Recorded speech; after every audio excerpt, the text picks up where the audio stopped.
Welcome to this week Biotech Weekly Recap that is presented by Evergrowth Biotech Capital. I'm Dr. Harvey Chen, CEO and co-founder of Evergrowth, and also a member of the board of directors. If you'd like to schedule a free consultation with us to see if our biotech hedge fund is the right investment for you, scan the QR code below or reach out to us by phone, by email.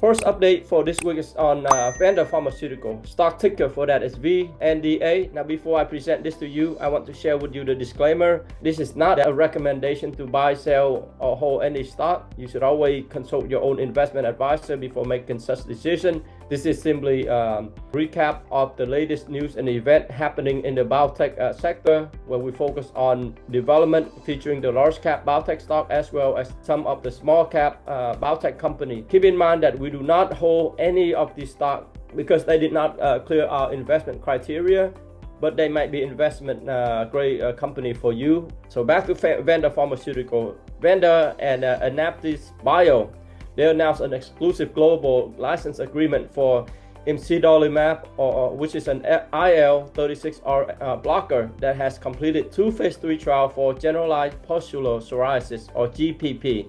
Under this agreement, Vanda will pay $15 million upfront to Anaptys Bio, $10 million payment plus $5 million for drug supply, and Vanda will receive exclusive global right to develop, manufacture, and commercialize this drug.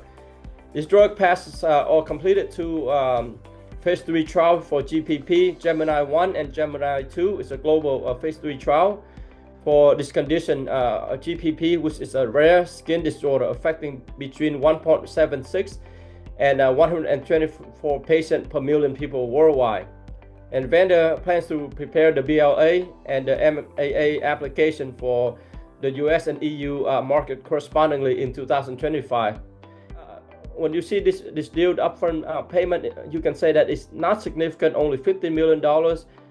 So that's not good for Anaptys Bio, but at the upside for Anaptys Bio is that they will be able to receive 10% royalty on the sales. So if this drug gain FDA approval and generate huge sales, Anaptys Bio will be able to enjoy 10% of that, and I don't have to worry about the commercialization, the development, and manufacturing costs. So overall, I see this deal as just a balanced deal. It has a positive for Vanda, also positive for Anaptys Bio as well.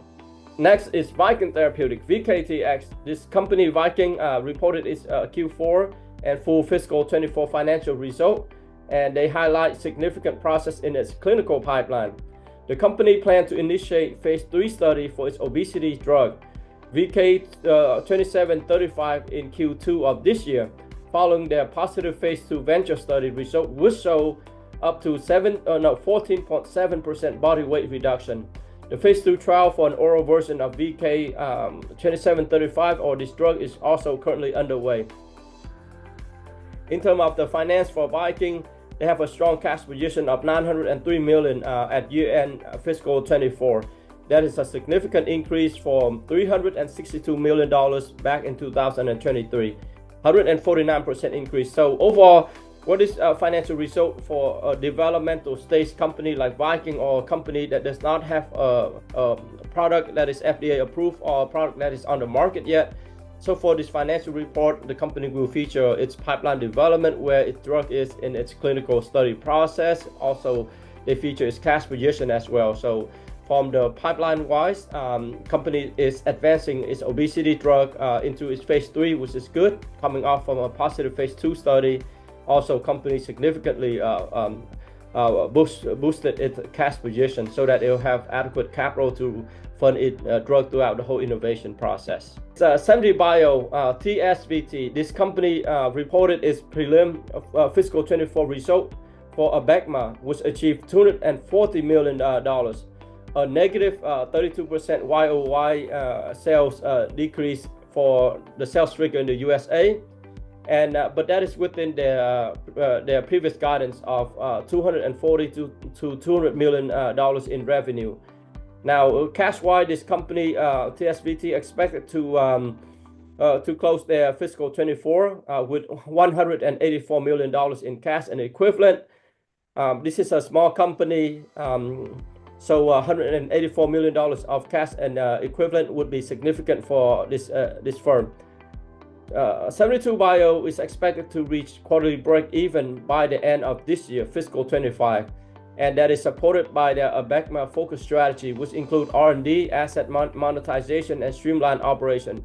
So essentially, they'll break even by the end of this year, and that's due to them cutting costs and also streamlining their operation. The fourth quarter revenue, which show a negative 32% figure, they said it was impacted by higher deferral of infusion into 2025.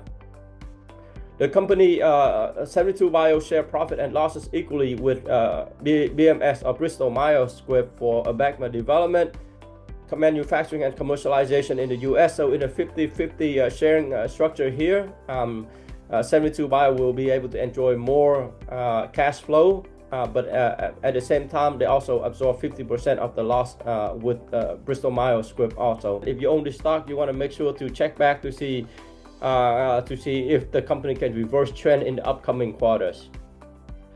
So for upcoming catalysts, GlaxoSmithKline or GSK has a PDUFA date set for the 14th of this month or 14th February regarding its 5-in-1 meningococcal ABCWY vaccine candidate, or the short name for this ABCWY.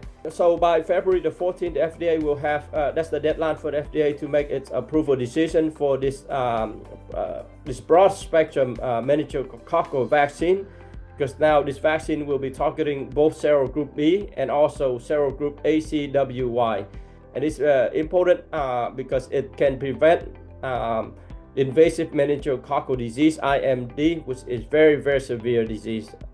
Intuitively, I see there's a very good chance of GSK to gain approval for this ABCWY vaccine, because phase 3 data is strong. There's a high need for this vaccine that will be able to cover a broader spectrum of this meningococcal disease. So, with anticipation of this PDUFA event, there's no guarantee. It's a probability-based event, but the odds remains in your favor. Let's say if GlaxoSmithKline or GSK gain approval for this, can you expect your stock to enjoy a huge jump? The answer is no, because the companies are very large, and this vaccine will be only one among many medicine. The other upcoming catalyst is that next week, Oppenheimer Healthcare Life Science Conference is set for February the 11th to 12th. This is a huge event that gathers 140 public and private healthcare companies. Altogether, their market cap equates to over $230 billion.